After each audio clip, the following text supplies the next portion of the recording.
Okay, so before we get started and look at the charts, we'll go through some of our research and some of the moves that we've seen certainly over the course of this week so far.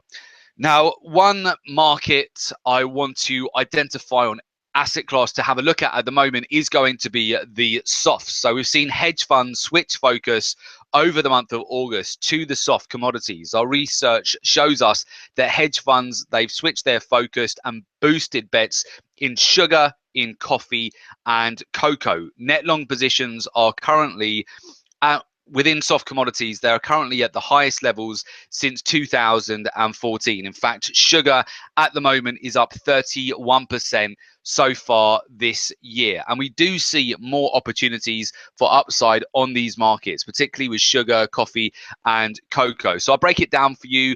Sugar broke out to a 7-week high just yesterday. So we got incredibly close, in fact, to 4-year highs for sugar. If you're not trading sugar right now, it's a market I would definitely encourage you to have a look at.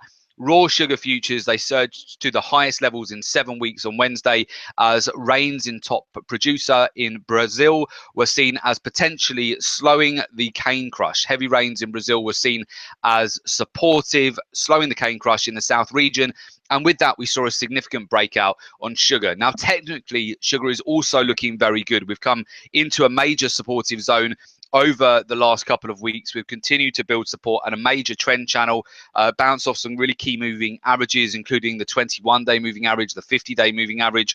And so far, sugar is on track for a really stellar week. And we'll have a look at that very shortly. Now, also, I will put coffee on your radar as well, because coffee prices this week, they broke out to their highest levels in 3 weeks. We did see some profit taking into the close yesterday, but ultimately we've continued to see strength in this market. In fact, this morning, coffee has surged back up yet again. We've seen coffee breaking out to 3-week highs amid concerns about the impact of cold temperatures and rains in crops in top producer in Brazil.